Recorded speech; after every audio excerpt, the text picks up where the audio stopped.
एक साथ आप लोग कितने घंटे खेलते हैं continue? I think e sports athlete जो होते हैं वो दिन के 6 से 7 घंटे प्रैक्टिस के देंगे, क्योंकि वो उनकी पूरी रूटीन होती है। वो दिन में उठने का समय, गेम का समय, डाइट, सब कुछ होता है। कंटेंट क्रिएटर्स का सर अगर मैं बताऊँ तो आई थिंक सब लोग ऐसे होते हैं कि दिन में 12 घंटे सिर्फ सोच ही रहे हैं, और फिर हो सकता है वीडियो बनाने में वो 2 घंटे ही बन गए या फिर वो 10 दिन तक नहीं बने।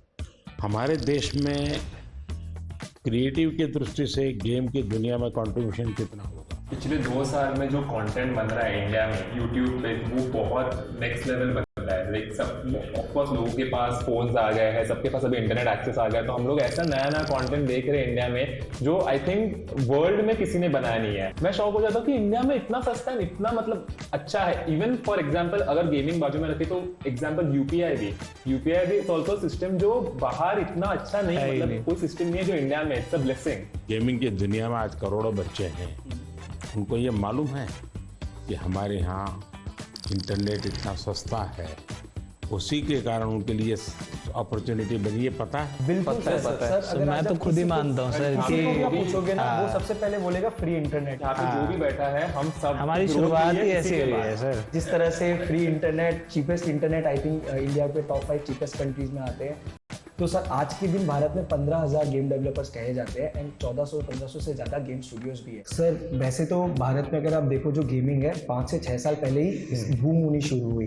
2019 में आई थिंक मैं बोलता हूँ कि गेमिंग काफ़ी स्पीड पकड़ी, रफ्तार पकड़ा, और 2000 सब कुछ मेरे आने के बाद जी जी।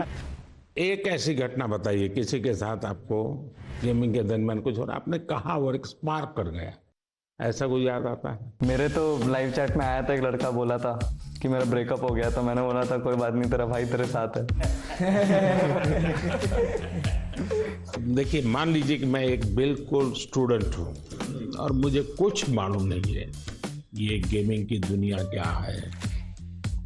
परसेप्शन का ही मुझे पता है जो ये बच्चे टाइम खराब करते हैं, पता नहीं दिन भर उसी में बैठा रहता है। मुझे याद है मैं परीक्षा पे चर्चा कर रहा था तो मैंने ऐसे कहा कि ये कुछ बच्चे ने मुझे उलट पुलट पूछा, मैंने कहा तो ये पबजी वाला लगता है, ये पबजी वाला है क्या?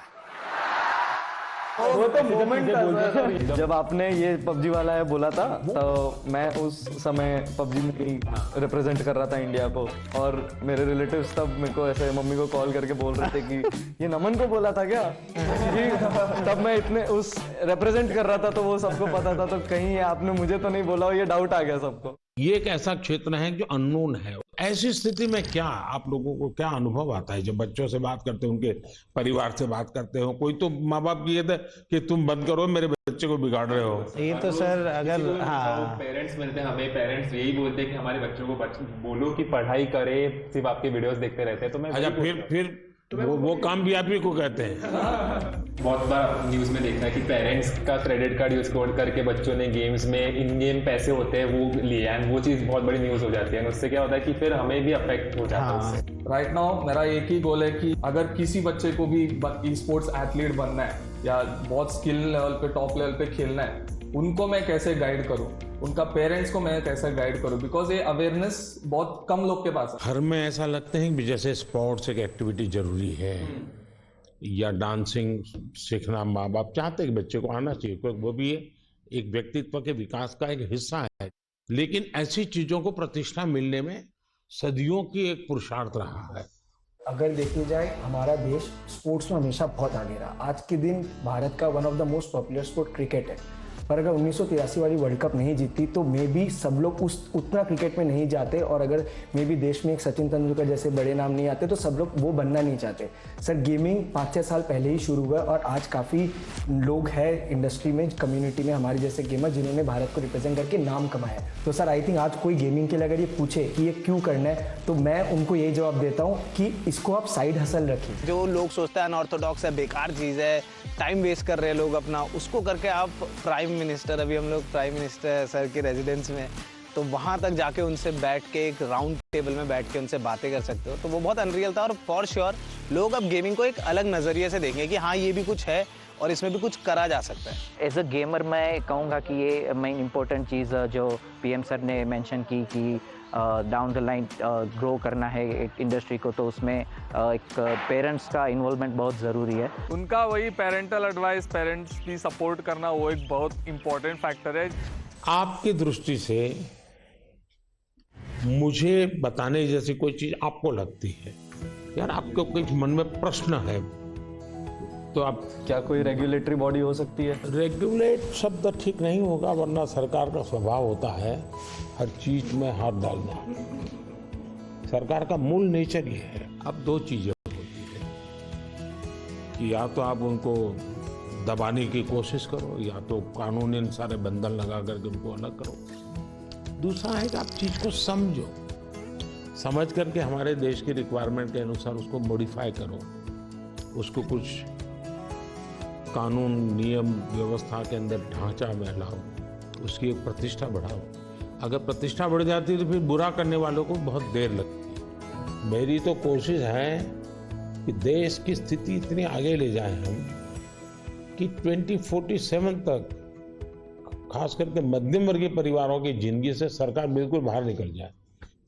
वरना ये कागज लाओ, वो कागज लाओ, ये दो, यहाँ क्यों गया, वहाँ क्यों गया, उसी में ही जिंदगी फंसी हुई है। सरकार की जरूरत गरीब को होती है, उसको मुसीबत के समय सरकार मिलनी चाहिए।